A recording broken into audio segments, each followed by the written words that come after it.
What is going on, guys? Quick little video today. It's gonna be kind of a quick little before and after. This is an 8-gun gun rack or gun cabinet that I picked up here at Goodwill for 20 bucks. I'm gonna do a little bit of refinishing on it. Now it's gonna be a little difficult because this thing has some real wood, some particle board, and it's got some plywood on it as well, depending on which panels you're talking about here. So stripping it down and restaining it is probably not an option because as most of you guys know, a lot of times particle board and plywood just doesn't react to stain the same way that a lot of other stuff does. Now it's in pretty good shape as far as it just being functional. I mean, it's structurally sturdy, but it's got some issues and I want to fix it up, make it look a little nice. And you can see where we've got some wear on the finish and stuff like that down here. You can also see where these little white spots here are places where I sanded out some holes that obviously somebody just nailed this to a wall.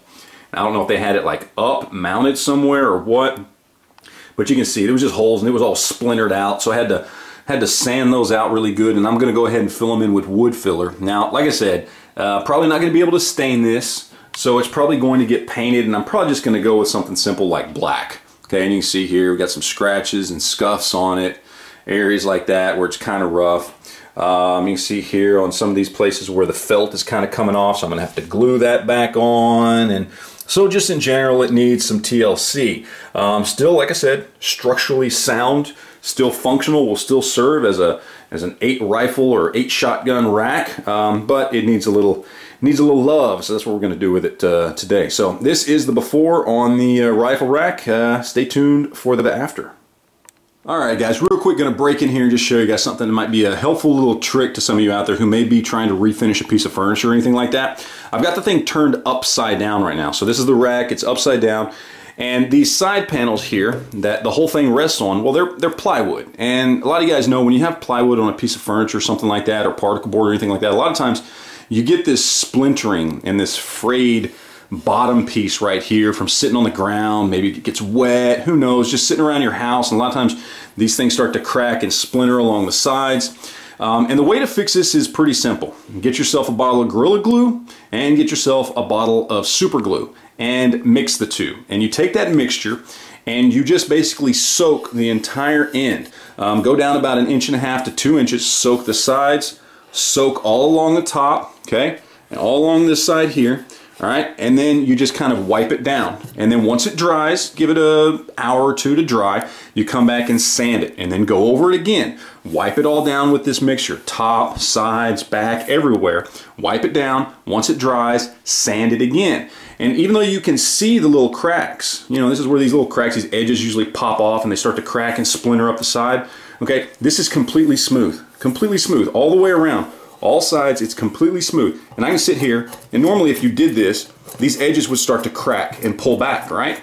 Well, they won't anymore because they're all sealed up nice and tight. So I did it with this side, and I did it with that side over there. So that's gonna help make this a more sturdy base. It's not gonna splinter, it's not gonna crack. Now, it is going to affect the fact that I can't stain this, but I've now gotten to the point to where I know I'm not going to be able to stain it anyway because I tried a little test stain somewhere and it just would not take on the particle board. So this is going to have to be painted and not stained. And of course, once you paint this, you're not going to see that anyway. So now let's go ahead and take a look at the finished product. Alright guys, here we go, all finished up. Got the Mosin and the Mauser in there, and went ahead and went with a semi-gloss black. Tried to stain it, was not going to happen. Just, it wasn't going to work, so painting it was the only option.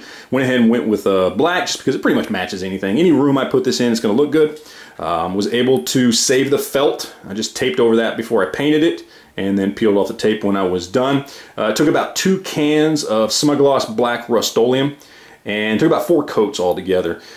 Did have to replace the lock on the drawer on the bottom because it had a lock on there, but it didn't have a key. And if I'm gonna have a drawer there, I want to be able to lock it if I want to put something in there. But yeah, that's it. It came out pretty good. Got a nice semi-gloss finish to it. And did have to fill in the nail holes. Somebody had obviously tried to nail this thing to a wall to secure it, and that's great, but they splintered the wood on that back panel. So I had to sand out all those holes. I think there was about 8 or 10 of them total. And sand all those out and then fill them with wood filler and then paint over it. So did that so you can't see any of the nail holes anymore. There's a couple little chips here and there that I filled in with wood filler just to make it look good before I painted it. But that is pretty much it, all finished up. Total Paid 20 bucks for the cabinet, got about $15 worth of supplies in it, so about 35 bucks for a nice 8-gun gun rack or gun cabinet. So there you go. Can't beat that. I'm probably going to put this one in the bedroom, put some of the nicer, prettier guns in there. Maybe these two right here and a couple others. I don't know. We'll see. Although, if I put these two in there, what am I going to hang on the wall for my videos? I don't know. We'll see. We'll see. But anyway, that's it, guys. There it is, all finished up. Appreciate you guys watching. You got any questions or anything like that, leave it down below. And we'll talk to you guys later. Thanks.